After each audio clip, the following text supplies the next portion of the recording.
ang desire ng tao for guidance is universal. Gano ka man kayaman o katalino, naniniwala ako, lahat tayo kailangan natin ng guidance. Naniniwala ako, lahat tayo nang hihingi sa Diyos ng direksyon, ano ba ang dapat kong gawin. At hindi ko po alam kung napansin ninyo, na yung kultura natin, hinahangaan ng mga edukado. Hinahangaan natin yung mga taong matatalino, lalo na kapag nanghihingi tayo ng mga advices sa mga desisyon na gagawin natin. Naniniwala ba kayo dyan?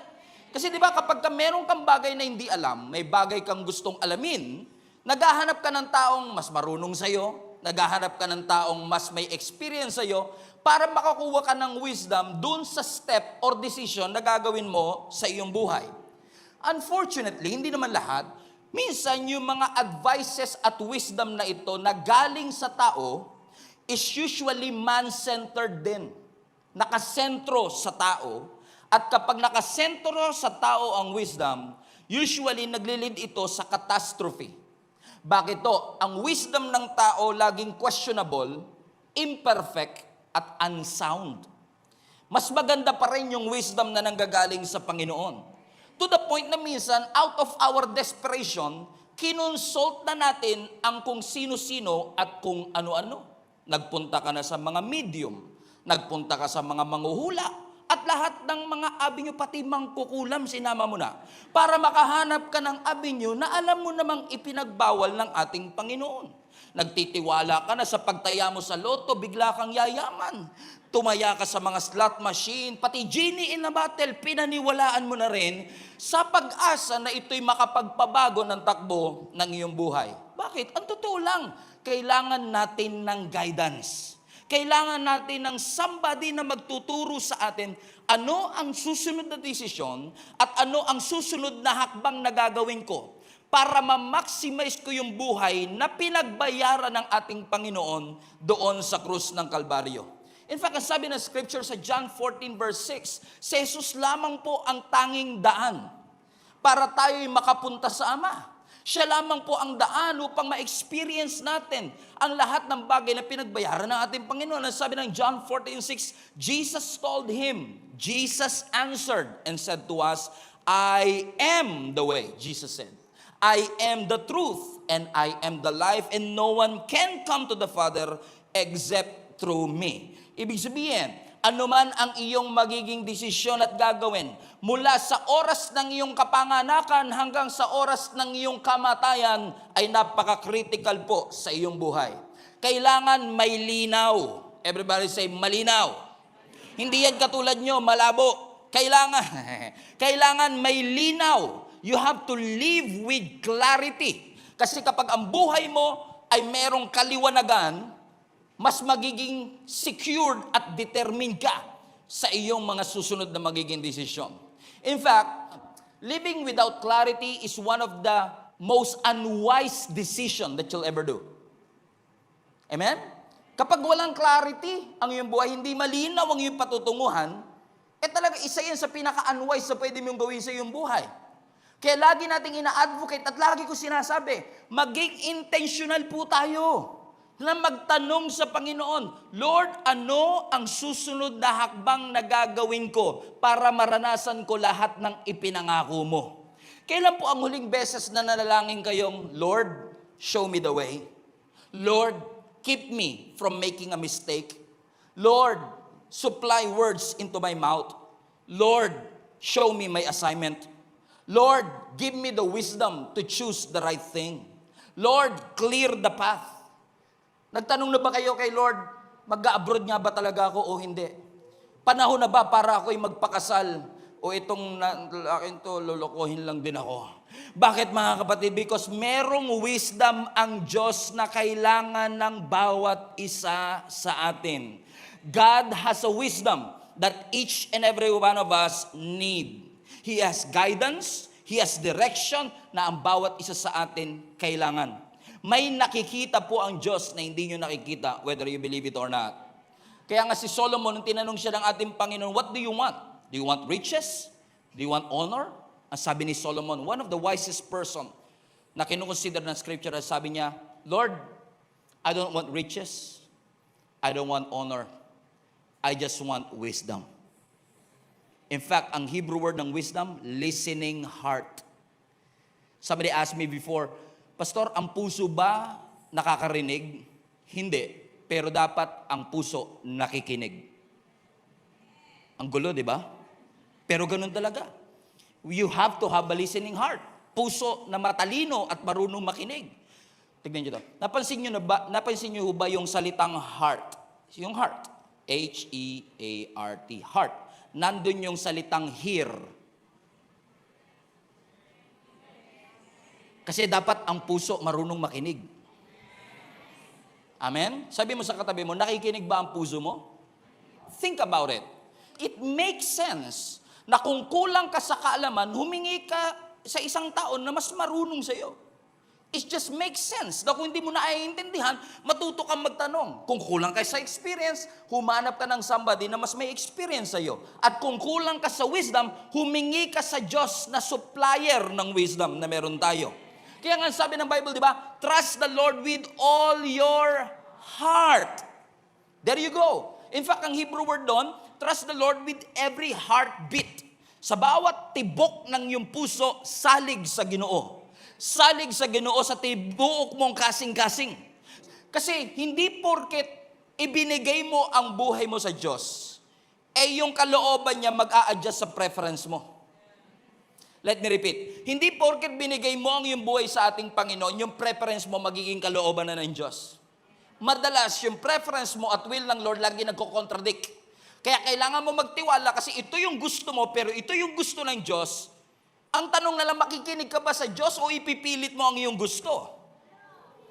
Pastor, kutob ko, ito mag-work. Kutob ko, pastor, dito ako magsasucceed. Kutob ko, mahal niya ako. Pero alam mo, sa kingdom ni Lord, hindi hunch, hindi kutob ang importante. Sa wisdom ng Lord, ang importante, track record ng Diyos.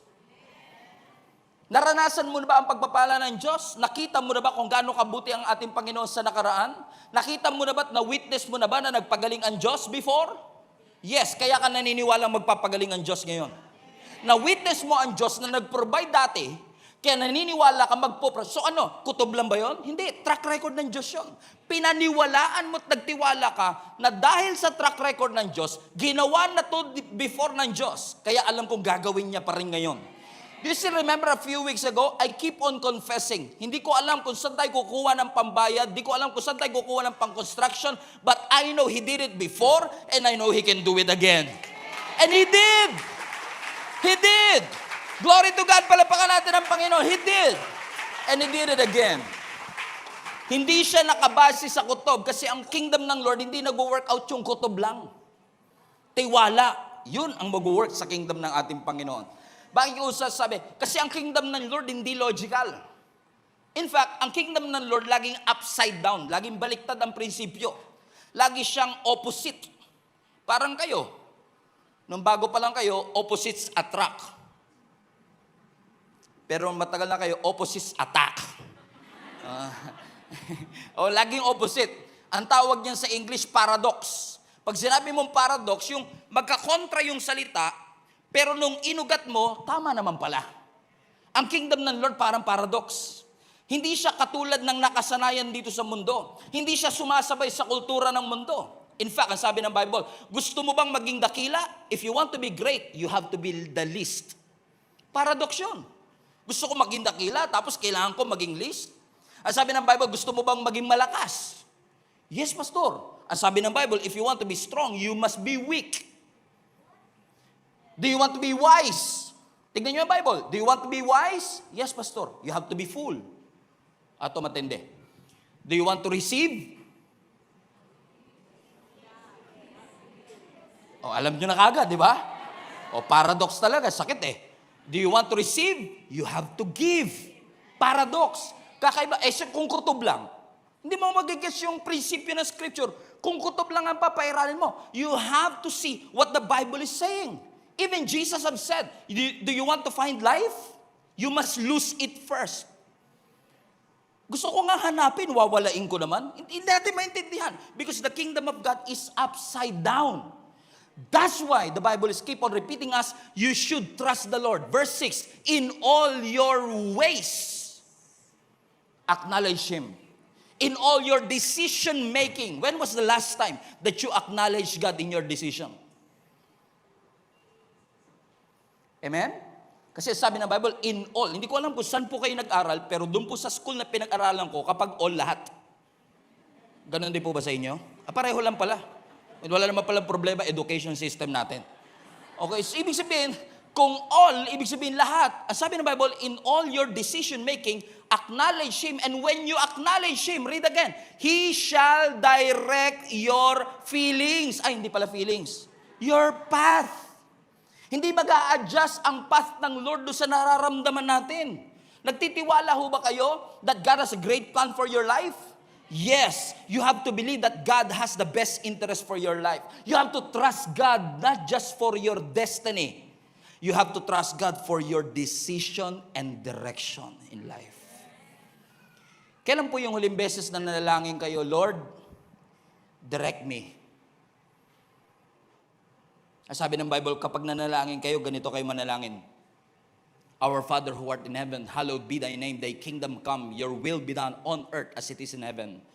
Everybody now, give us this day our daily, that's dependence on the Lord. Trusting.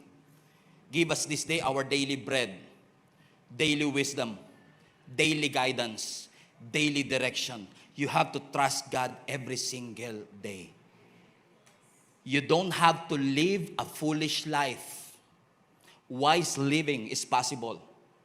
When you have God on your side, wise living is possible. In fact, I've realized through the years na hindi naman talaga buhay ang problema minsan. It's not life, but the way you handle life. The way you handle life is what makes us fall.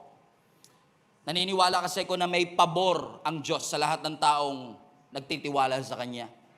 May blessing sa lahat ng taong willing ibigay at ipagkatiwala. Lord, alam ko ito ang ikakayaman ko. Lord, ito ang ikakasikat ko. Sabi ng Lord, sure ka ba?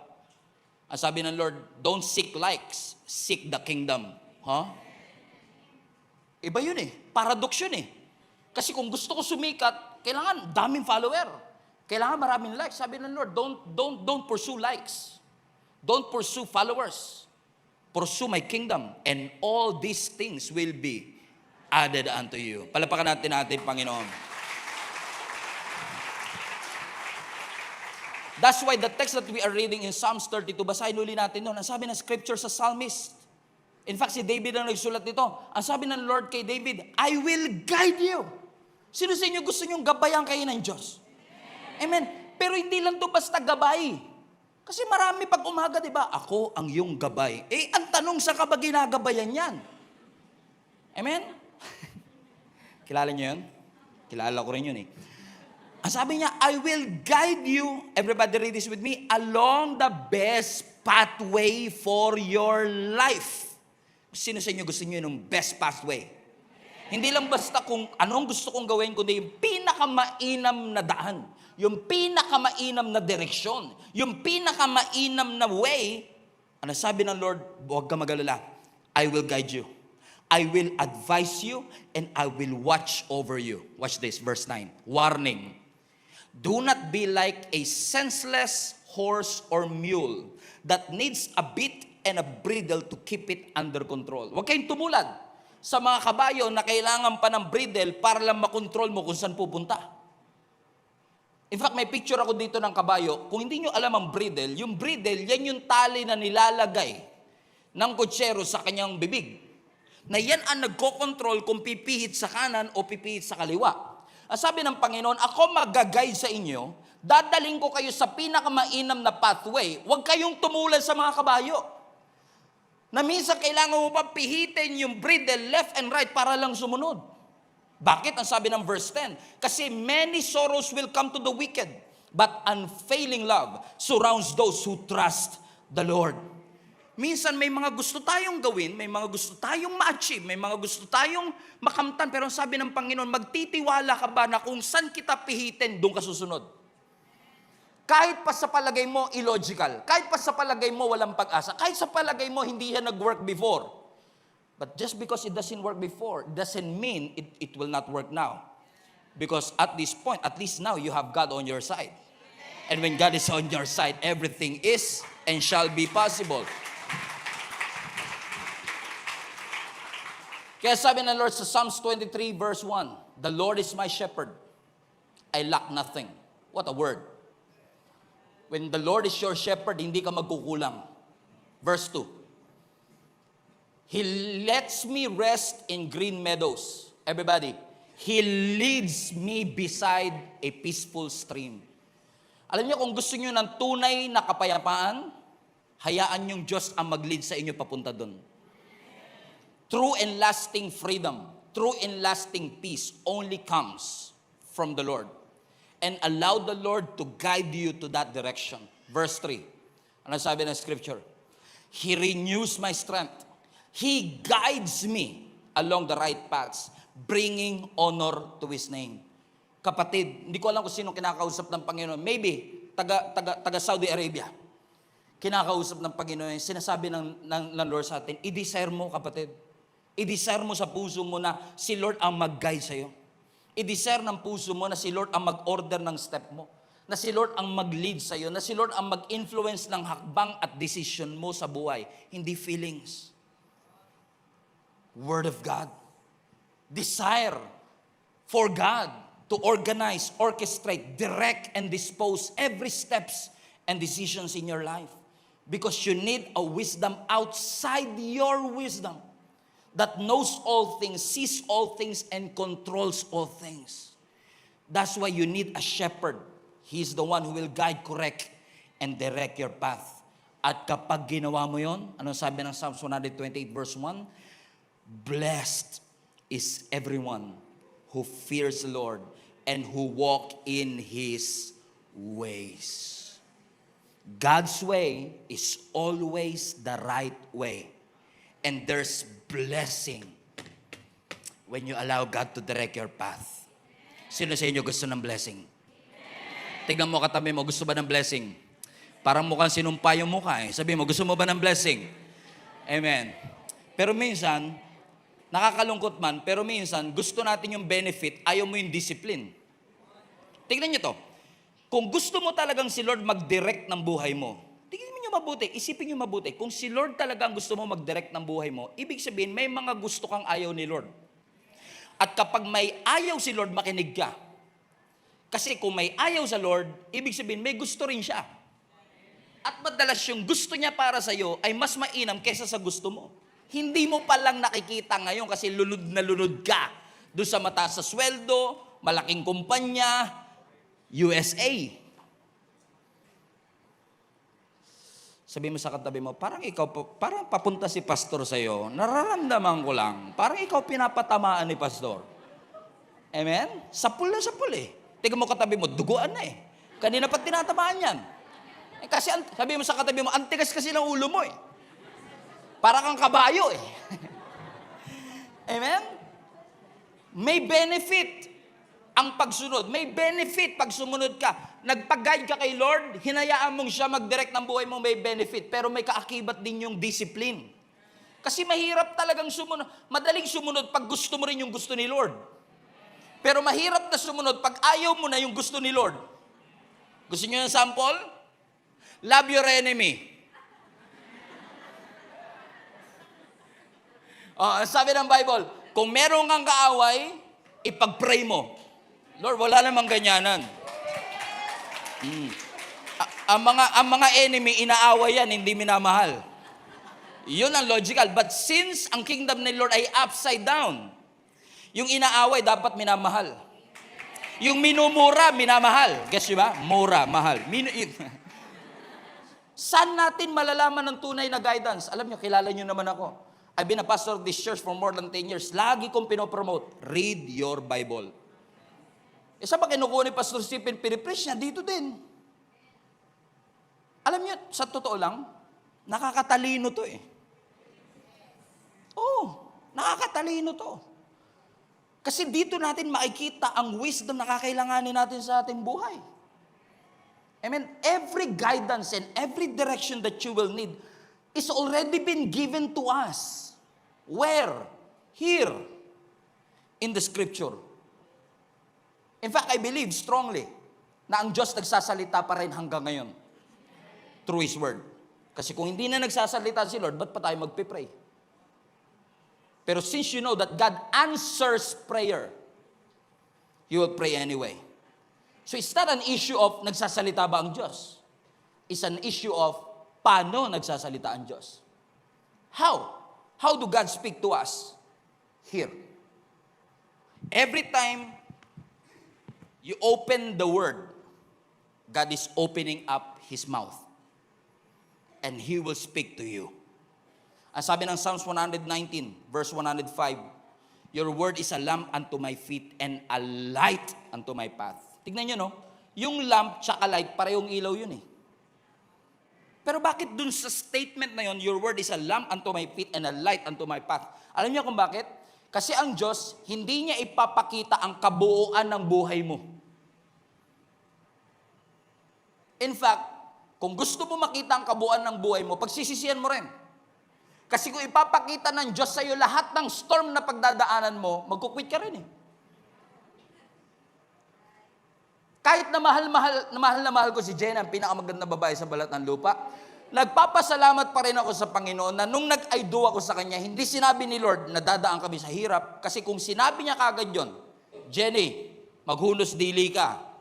Siguraduhin mo yan papakasalan mo. Kasi pag pinakasalan mo yan, ito mangyayari sa inyo sa 2014, 2015, 2016, 2035. Aba, baka si Jenny mag-quit na kagad. Ayoko na pala. Pero alam nyo, ang word ng Lord, hindi niya iilawan yung buong kagubatan. Hindi niya ipapakita kung ano mangyayari sa iyo 10 years from now. Pero ang kayang ipakita ng Word of God, yung susunod mong hakbang. Kasi yung lampara, hindi niya kayang ilawan yung buong gubat. Pero ang kaya niyang ilawan yung susunod mong step. Yung kahit madilim sa buong paligid, as long as you hold the lamp, you're safe. Every step of the way, dependence, daily bread, daily wisdom, daily guidance. The Bible is the definitive roadmap. It illuminates the path for our feet to walk to. It guides our way into this world. Amen? And it's good na kayo po ay nakikinig ng podcast. Narinig natin sa testimony kanina. It's good na kayo ay nakikinig sa poging pastor. Praise God. Ako na lang pumupuri sa sarili ko eh. It's good na meron tayong nakukuwang illumination and revelation every time we listen and every time we come to church. That's good. But you know what? The Bible is best experienced not by somebody's explanation, but by its revelation. Mas ramdam mo kasi ang Biblia, hindi lang dahil kapag may nag-e-explain, kundi dahil kapag ang Diyos nangusap mismo sa iyo. Alam niyo, gusto ko maranasan niyo yung nararanasan ko, na kapag nagbabasa ka ng Bible, napapatalong ka sa sarili mong kwarto kasi may pinapangusap ang Diyos na bago sa iyo eh. Amen? Na hindi ko sinasabing mali ang ginagawa natin, na nakikinig tayo sa ibang preacher, nakikinig tayo ng Word of God. Pero na-try mo na ba na ikaw mismo nagbuklat? God bless you. Na ikaw mismo ang nagbuklat at si Lord mismo ay nangusap sa iyo. Kasi kapag nangusap ang Panginoon, by the way, sa panahon natin, wala na hong bagong revelation.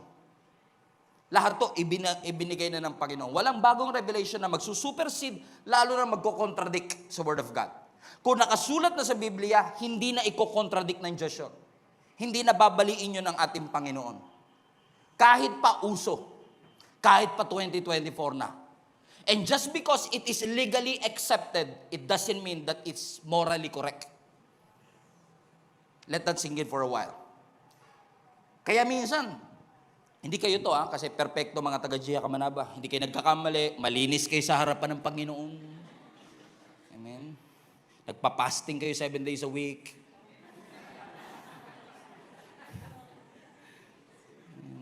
Close na close kayo ni Lord, naramdam mo siya. Ang kausap natin dito yung wala dito ngayon. Kasi masarap upag-usapan yung wala dito ngayon. May mga kilala ba kayo na wala rito? Kasi nga perfect kayo eh. Tuwid na tuwid ang buhay ninyo. May kilala ba kayong baloktot ang buhay? Pansinin nyo, Hindi ko sinasabing hindi baluktot ang buhay ko, kasi hindi naman ako katulad yung perfecto. Ako baluktot din eh. Pansinin nyo, kaya baluktot ang buhay kasi baluktot ang prinsipyo. Baluktot ang pananaw. Hindi mo rin naman pwede sabihin sa Bible mo nakuha yung pananaw na yun kasi kapag sa Bible mo kinuha, syempre hindi baluktot yun. So kung baluktot siya, hindi ibig sabihin hindi yan nanggaling sa Word of God. At nakakalungkot mang isipin, natatawa lang ako, pero napakaraming misguided people in our generation. Pag sinabi mo misguided, kulang sila sa reasoning. Yung decision making nila, parang hindi mo maintindihan. Sure ka ba talaga dyan? Wala po kaming ginagawang masama. Matatanda na po kami, respetuhin niyo po yung aming privacy. Oh, okay. Galit na galit Gusto manakit Kaya tuloy, ang ambisyon natin misguided. Ang purpose natin misguided. Expectation ng tao misguided. Alam niyo kung bakit? Kasi ang misguided life nagsisimula sa pundasyon. Kaya lagi ko sinasabi, ang mabuting asal, huwag niyong iasa lagi sa pastor na ituturo. Ang mabuting asal, huwag niyo iasa sa mga teacher sa school. Sa bahay dapat nag-i-start yan. O tama, walang amen O tama? Alam niyo, isa sa mga pinoprotektahan namin sa pamilya namin, every time makikita ko magulang ko, kailangan magbe-bless ako. Hindi yan tinuro ng teacher ko sa akin. Hindi yan tinuro ng pastor ko sa akin. Sa bahay siya nagsimula. Amen? Bakit? Nagsisimula kasi. Kaya misguided minsan, ang ating, again, perfecto kayo, hindi kayo ito Kaya misguided tayo kasi baluktot yung prinsipyo, yung foundation kung saan natin siya kinuha. Amen? Misguided kasi mahina at baluktot ang principle that we live by. Sabi ng Lord, dito kayo tumingin. Ito ang magdidirect sa inyo. Ito ang mag-guide sa inyo para magkaroon kayo ng matuwid. Hindi perfecto, pero matuwid na buhay sa harapan ng ating Panginoon. Ang sabi ng Psalms 119 verse 133, direct my footsteps. Read, according to my word. O to your word.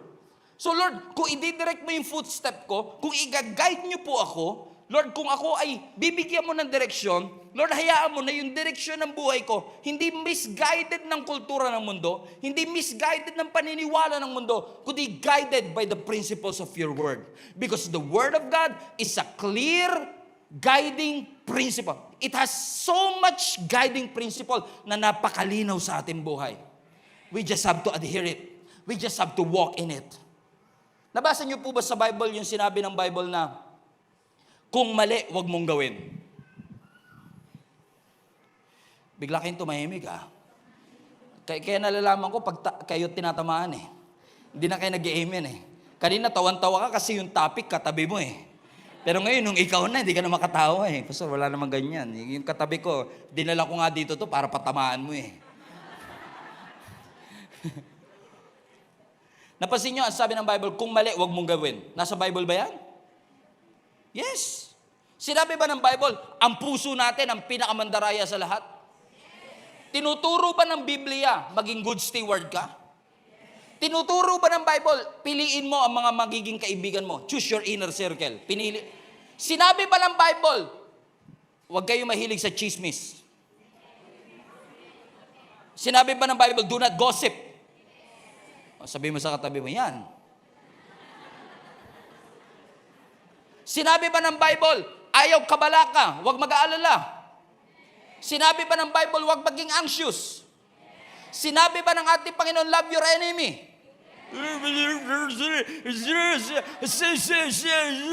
Sinabi ba ng Bible that you surround yourself with good counselor? Guiding principle. Gagawin na lang. Klaro na. At ang sabi ng scripture, kung gagawin mo yung guiding principle, napakarami pa dyan, wala lang tayong time. Kung gagawin mo lahat yun, yun ang mag-guide sa'yo. A successful life. Nangako ang Lord, gagabayan ka niya. Kung iaalaw mo siya. He will guide you through His word.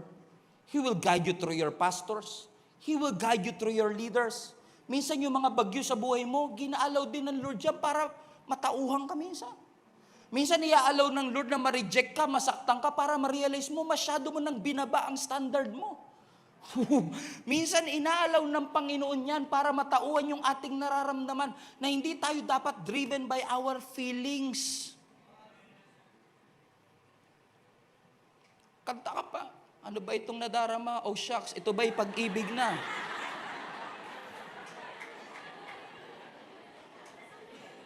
Pag may nag-message, hello there, misteryoso.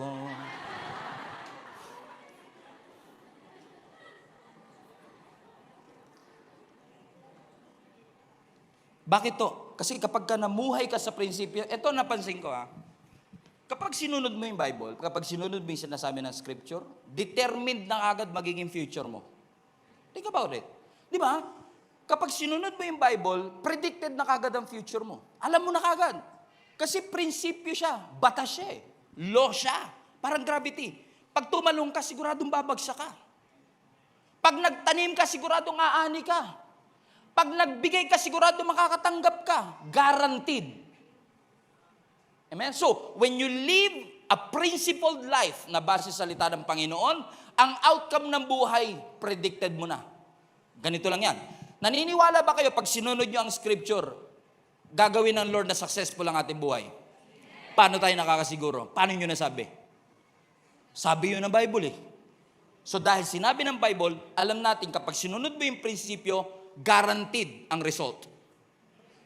So, let's take it further. So, kung hindi mo susundin, guaranteed din ang future mo na hindi maganda. Amen? You must live a principled life. And when you live a principled life, your future is determined. Amen? Ano sabi ng John 10:10? The enemy comes, the thief comes to steal, to kill, and to destroy. But I have come, Jesus said, I have come to give you life that is abundant. I have come to give you life. Listen, hindi sinabi ng Bible, I have come to give you a good career. How good is your career if you lose yourself in the process, huh? Amen? Hindi naman pinangako ng Lord na lagi magkakaroon tayo ng magandang career. Ang pinangako niya, we will have an abundant life. Bilib na bilib sila sa ganda ng sasakyan mo. Hindi nila alam, hindi mo na mabayaran.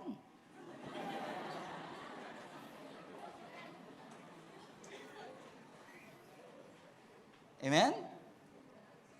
Nakakalungkot man isipin, pero hanggang ngayon, klaro naman ang salita ng Diyos. Sa dami ng social media influencers na nagpe-preach ng Word of God, and we have a lot of members here who are social media influencers na ini-encourage ko talaga, gamitin nyo yung platform nyo to preach the gospel of Jesus Christ. Nakakalungkot man isipin, pero maraming tao, may pera pero walang Diyos.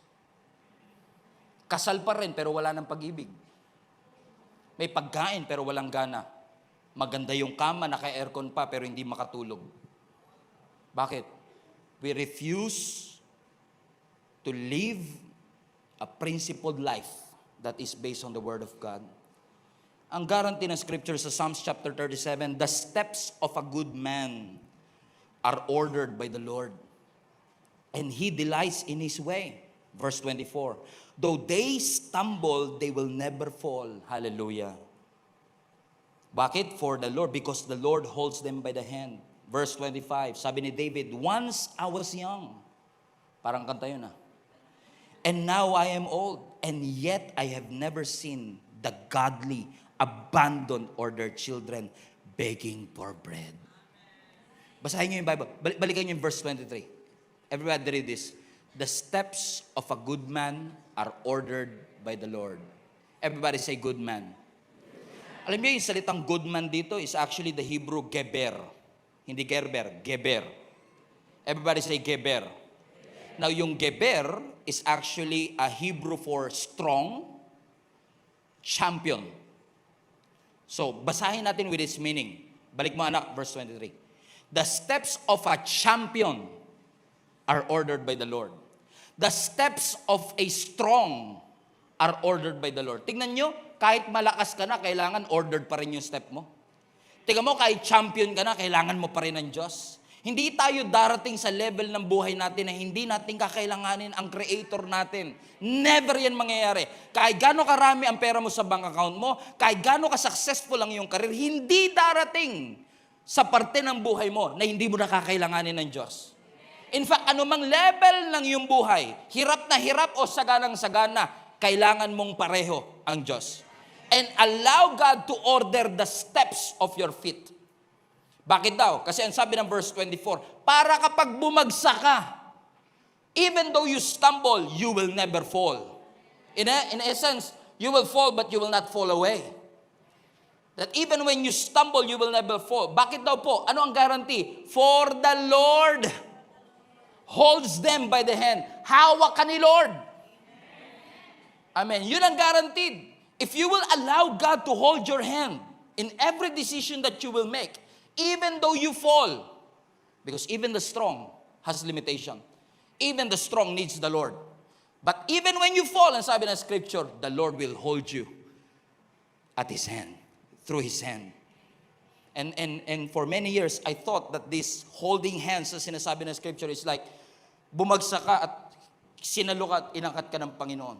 Because that's a parang displacement of energy. Parang yung kakulangan mo, pinunan lang ng Lord. Pero actually, ang Hebrew word dito ng He will hold you is actually a substitution. Na hindi lang displacement of energy, kundi si Lord ang nag-sub para saluhin ka at iahon ka dun sa kinabagsakan mo. What an amazing news. Amen? Na kung iaalaw mo lang ang ating Panginoon, may guarantee ka, even when you fall. Now think about it. Just the thought, yung iniisip mo pa lang, that the all-wise and all-powerful is with you. It's just so comforting, isn't it? Ang sarap kaya sa feeling na knowing na yung pinakamatalinong Diyos at ang Diyos na nakakaalam ng lahat ng bagay, sabi ng Lord, I got you. My goodness. Ang sarap sa feeling. Sino sa inyo yung kapag kumakain kayo sa restaurant, magbabarkada kayo, magkakabarkada kayo? Napansin niyo ba, may pagka kumakain na tayo sa restaurant, tas nagbabayaran na, lumalabas ang tunay na pagkatao ng mga barkada natin. Napansin niyo ba yun, mga kapatid? Tingnan niyo to. Halimbawa, kumain kayo, mamahalin, kumain kayo ng rib-eye steak. Wow, sana all. Kumain kayo ng steak to, tapos di bill na, nagkabayaran na. Diba? Kabayaran na. Pansinin niyo, may mga kabarkada kayong number 1, biglang naiihi. Share lang ako ha. At pangalawa, meron kayong mga kabarkada na biglang nagiging security guard. Kap-kap ng kap-kap. Saan nga ba yung wallet ko dito? Saan napunta? Ang lalim ng bulsa bigla. Huwag ka tumingin sa katabi mo, baka isipin niya siya yon. Pero meron kang kaibigan, hindi siya nagsi-CR, hindi siya kap-kap ng kap-kap. Siya yung klase ng kaibigan na magsasabi, ako na bahala. Yun ang masarap na kaibigan. Amen? Inabuso mo naman. Yan ngayon, hindi na sumasama. Di ba? O, totoo, di ba? O, lagi na lang siya busy. Lagi na lang siya busy kasi naman, sinamantala mo. Inabuso mo. Alam nyo, that is actually the picture of our sin in yung kalagayan natin sa harapan ng Panginoon eh. Na dati tayo, alam nyo kasi ang kasalanan, para yung umorder ka ng pagkain sa menu, tapos nung nagkaroon ka na ng bill, hindi mo na kayang bayaran. Di ko alam kung nakarating na kayo doon sa tagpo na yon, na nung may bill na, wala kang pambayad. Sabi mo, magugas na lang po akong pinggan. Sabi, may dishwasher ho kami. Di ba? Yung ganong feeling, because sin will advertise that it is fun. Sin will advertise you can afford it. Only to find out nung nakuha mo na yung bill, hindi mo siya kayang bayaran. Kap-kap ka ng kap-kap, saan ka kukuha ng pambayad? Nagtatry ka mag-excuse, punta ako ng CR, paano ako makakapagbayad? And then Jesus came and said, akong bahala. Biglang sinabi ng Lord, akong bahala. And He paid the price for you. Amen? Kumbaga sinasabi ng Lord, I got this. Na sa gitna ng ating pagbagsak, ang sabi ng Lord, don't worry anak. I got this. I got your back. Ang sarap sa feeling, no? Na yung Almighty God who spoke the universe into existence. Yung all-wise God na alam niya ang lahat ng bagay, maging yung bilang ng yung buhok at yung number ng bawat buhok na yan, is saying, anak, I got you.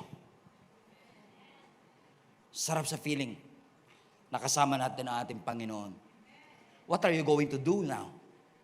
So if God's got this, will you say, Lord, sige po, ikaw na po bahala. Meron naman po ako 100 dito pero hindi po kasya, pero ikaw na po bahala. Because I know you can handle even the price that I cannot pay. What a good God. Sabi ng Psalms 25 verse 4 to 5, I'm landing this plane. Show me the right path, O Lord. Point out the road for me to follow. Lead me by your truth. Your truth. Your truth, not your truth. His truth. Amen? And teach me, for you are a God who saves me. And all day long, I put my hope in you. That even in the midst of failing, in the midst of lack, in the midst of difficulties and challenge, I know you can handle this, Lord. I entrust everything to you. Na kahit nag-aalala ako at kahit worried ako, alam ko, kaya mong i-handle lahat ng mga bagay na iniisip ko.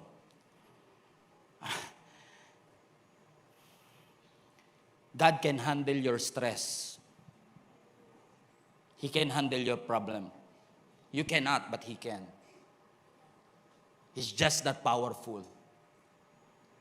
Na minsan, inakala mo na tinanggal ng Diyos sa'yo. Inakala mong pinabayaan ka na ng Diyos. Pero ang totoo, ginaguide ka niya sa bagong direksyon. It's hard to comprehend that even in the midst of failing, even in the midst of lack, ginagamit ng Lord ang kawalan, ang problema, ang challenges para i-redirect tayo ng Diyos. Naalala niyo si Elijah? 1 Kings 17. Si Elijah, bilang isang propeta, nagdeklara siya kay Ahab na king, wicked king at that time. Na ang sabi niya, for 3.5 years, kung hindi ko sasabing umulan, hindi uulan. Wow. And you know what happened? He confesses, he prophesied, magkakaroon ng tagtuyot dito sa lugar na ito, walang ulan na dadapo sa mga lupa ng lugar na ito. At yung lupa na yun, nandun din siya. So si Elijah ang unang casualty ng sarili niyang prophecy. Kasi sinabi niya hindi uulan dito. Hanggat hindi ko sinasabi. Ay, totoo nga. Nangyari. Tignan niyo nangyari. Ang sabi ng 1 Kings 17 verse 1. Now Elijah, the Tishbite, from Tishbe in Gilead, said to Ahab, as the Lord, the God of Israel lives, whom I serve. Everybody read this, please. There will be neither dew nor rain in the next few years, except at my word. And then the word of the Lord came to Elijah. Watch this. So, nung sinabi niyang, hindi na uulan dito, ang sabi ng Lord sa kanya, verse 3, live here. Everybody say, live here. So nag-confess siya, magkakaroon ng tagtuyot, magkakaroon ng tagutom. Ang sabi ng Lord, umalis ka dyan. God redirected him. Nilabas siya ng Lord doon sa casualty. Saan siya pinapunta? Sabi niya, live here, turn eastward, and hide in Kerit Ravine, east of Jordan. You will drink from the brook, and I have directed ravens to supply you with food there. And so he did what the Lord had told him. Hindi siya nagmatigas. As sinabi niya, Lord, kung talaga gusto mo ako pagpalain, di pagpalain mo po ako dito. Sabi ng Lord, umalis ka dyan. Magkakaroon ng tagutom. Pumunta ka doon sa Kerit Ravine, sa east of Jordan, doon ka uminom sa ilog, sa sapa, na i-direct ko sa iyo kung saan. So he did.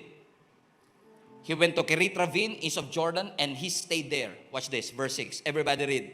The ravens there in Kerit Ravine brought him bread and meat in the morning, and bread and meat in the evening. Carbo and protein. Balanced diet, man.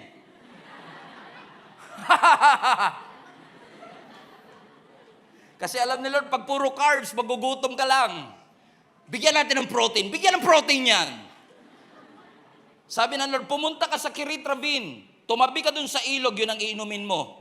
At huwag ka mag-alala sa pagkain. May Grab na magdadala sa iyo ng pagkain day and night. May bread and may meat. Ay, ang saya. Kung talagang susunod ka lang pala sa Panginoon, kahit na naghihirap yung mga nandun sa Tishbite. Kapag sinabi na Lord, pumunta ka ng Kirit Ravine sa East of Jordan, habang sila naghihirap, si Elijah, may free supply ng food and drinks. Now, you don't understand. Sino maghahatid? Sino yung Grab delivery driver? Raven. Alam niyo po ba ang Raven? Ang Raven, scavenger bird yan. Ni sarili nga niya, hindi niya mapakain. Madamot yan sa pagkain. Tapos gagamitin pa ng Lord yung madamot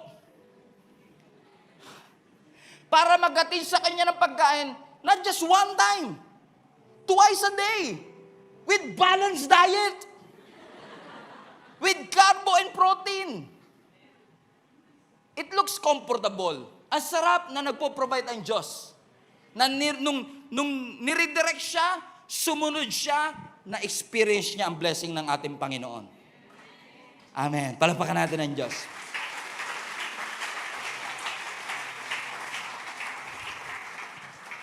But here comes a problem. Kasi dahil walang ulan, kahit may sapa, matutuyo. So, yung sapa na yon, yung brook, ang nagsilbing source of drinks. Yung raven, ang nagsilbing source of food. Pero after some time, ang sabi ng kututuloy natin, after some time, natuyo yung brook. At ang sabi ng Panginoon, wala na rito, lumipat ka naman ngayon sa bagong lugar. Everybody say guidance. Everybody say direction. So nung natuyo na yung stream dahil nga walang ulan, iniredirect na naman siya ng Panginoon sa bagong lokasyon. At ang sabi ng Lord sa kanya, merong widow na magpo-provide ng pagkain sa iyo habang naroon ka.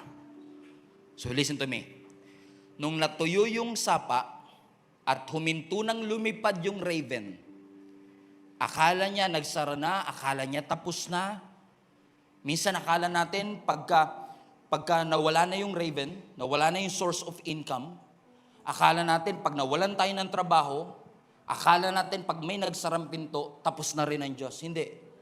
What if, kaya natuyo yung brook, at kaya huminto nang lumipad yung raven, kaya nagsara kasi gusto ng Lord na lumipat ka sa ibang direksyon. Kasi ang problema ng katabi mo ganito. Sarado na, pinipilit pang buksan. Hininto na ng Lord, pinipilit pa natin. Iyak ka ng iyak sa nakasaradong pinto kaya hindi mo makita yung mga bukas na pintuan na binuksan na redirection ng Panginoon yun eh. So now, iyak ka ng iyak, touch na touch ka sa preaching na isang pastor, kapag ang topic rejection, talaga, Lord, I'm rejected. Most of the time, you are not rejected. You are just redirected. Hindi ka ni-reject ng Panginoon, hindi ka pinabayaan ng Diyos. Hindi hininto ng Diyos ang trabaho kasi gusto niyang mamatay ka sa gutom. Kaya hininto ng Lord. What if kaya nawalan ka ng trabaho kasi gusto ng Panginoon na magkaroon ka ng sariling negosyo? What if dininay talaga yung visa na yan? Nakatakot-takot ang prayer mo na dinay ka sa visa kasi gusto kang protection na ng Panginoon. What if natapos yung relationship na toxic naman in the first place? Kasi gusto ng Panginoon na iligtas ka sa isang kapahamakan. Rejection is God's protection. Rejection is God's redirection. Rejection is God's correction.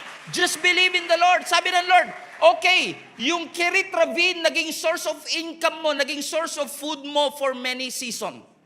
But that season is over. I'm going to bring you to another season. Ang sabi ng Bible, yung mga Israelites, nung nasa wilderness sila, pinakain sila ng Lord for 40 years gamit ang manna from heaven. Right?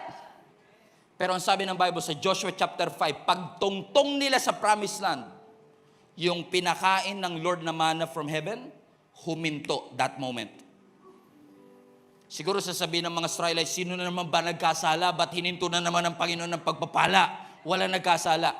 Kaya hininto ng Diyos kasi sabi ng Lord, tapos graduate na kayo sa manna. Pang wilderness food yan. Ang pagkain dito sa Promised Land, prutas. Amen? In-upgrade ng Lord, nilevel up ng ating Panginoon. So, kung ma-deny ang visa, magsarado ang negosyo, matapos ang relationship, balikan mo uli. At imbis na iyakan mo ng iyakan, pasalamatan mo ang Diyos. Sa lahat ng pintuang sinara ng ating Panginoon. Because when God closed the door, there is more. Amen. Tingin kayo sa camera, tingin kayo sa screen, tingin kayo sa screen. God is not letting you down. He is setting you up for another breakthrough, for another blessing, for another miracle. Would you follow the Lord right now? Would you hear Him right now? Paano kung sabihin ng Panginoon, this is the way? Kapag sinabi ba ng Panginoon yun, this is the way, ipagpipilitan mo pa ba yung daan mo kasi yun ang nakasarayan mo? Ito naging source of income namin. Pastor, 25 years ako dito sa trabahong ito. Bakit ako na... Sabi ng Lord, okay, I know. That job, that business, I've been feeding you for years. And that is a blessing in and of itself. But I'm bringing you to another season. You have to listen. I'm guiding you. Hindi kita pinapahamak. Siniset up kita sa bagong milagro. At sinasabi ng Lord, this is the way now. Walk in it. This is the way now. Ito yung lakaran mo ngayon.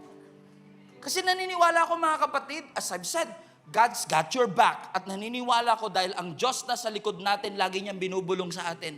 Kaliwa. Kanan. This is the way. Walk in it. In fact, may biblical reference yan. Ang sabi mismo ng ating Panginoon, last verse before we close, Isaiah 30 verse 20 to 21. This is going to bless you. This verse is going to bless you. Ang sabi ng verse 20, although the Lord gives you the bread of adversity, although the Lord gave you a water of affliction, your teachers will be hidden no more. With your own eyes you will see them. Watch this. Whether you turn to the right or to the left, your ears will hear a voice behind you saying, this is the way. Walk in it.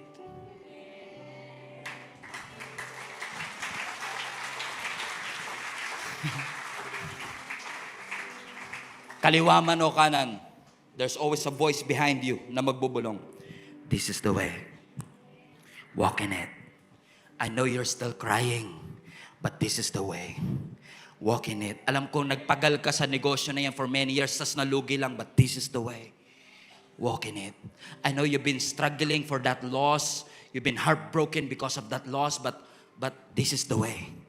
Walk in it. Sabi ng Bible, whether you turn left or you turn right, there is a voice behind you that is saying, this is the way. Walk in it. This is the way. Pag ganun, Pastor, kala ko ba nasa likod ko si Lord? Ba't di ko naman narinig? Inaantay ko. Hindi naman nagsalita ang Panginoon. Basahin niyo ulit yung Bible. Balik mo, anak. This is the way, walk in it. And most of the time, kaya hindi mo naririnig kasi hindi ka lumalakad. Kasi yung instruction, ibibigay as you move. As you walk. Paano sasabihin ng Lord, turn left? Hindi ka lang lumalakad eh. Analysis paralysis, indecision is robbing you of a lot of opportunity. Play safe lang, Pastor. No, that's indecision. And indecision is still a decision. And it is paralyzing a lot of Christians in our generation. Ang generation natin is in the age of overthinking. Lahat na lang in-overthink. Hindi pa nagsisimula ang negosyo, paano malugi? Hindi ka pa nga nanliligaw, paano kung mawala na kami? Wala nga kayo eh. Hindi, wala pa talaga. We are perpetual thinkers. You are creating a problem inside your head na sa isip mo lang nag-i-exist. Nagwo-worry ka sa isang bagay na hindi pa. Sabi mo, Lord, pengin direction. Ayaw mo naman humakbang. Sabi na Lord, this is the way. Walk in it. And imbes na sundin ang sinasabi ng Lord, meron kang forecast, worst case scenario, sa isip mo walang diretsyong daan, lahat na lang maze, lahat na lang paikot-ikot. Overthinking is analysis paralysis, which is usually a result of fear. Think, fear. Fear of failing, fear of making a mistake, fear of wrong move. But God is saying to each and every one of us today, whether you turn left or you turn right, there is a voice behind you. Anak, this is the way. Walk in it. This is the way. Walk in it. Lord, natatakot ako. Paano kung magkamali ako? No, anak. This is the way. Walk in it. This is the way. Walk in it. This is the way. Walk in it. This is the way. Walk in. You see, I am confident not because of my big talent. I'm confident because I have a big backup. This is the way. Walk in it. This is the way. Walk in it. I pray in Jesus' name na maraming palayain ang Panginoon dito sa napakaraming indecisions, fear, and doubt, and start to believe that God's got your back. He's holding you at the palm of His hand and is doing something in your life that is going to bring you to places and season that you've never imagined before. Sinasara ng Panginoon ang Kerit Ravine na nagpala sa iyo before, but God is opening a new door of opportunity to bring you to places that you've never expected na pagdadala sa iyo ng Panginoon. Let's give Him some praise for every rejection. Let's give Him some praise for every closed doors, for every cancellations that we have been experiencing. And allow the Holy Spirit to direct your path. This is the way. Walk in it. Every head bow, every eye closed. Panginoon, salamat po, Panginoon, for always reminding us, O God, of this wonderful truth that you got our back, na nasa likod ka namin, Panginoon, na lagi kang nandyan, Panginoon, para kami ingatan, protektahan, at i-guide sa tamang landas, Panginoon. Naniniwala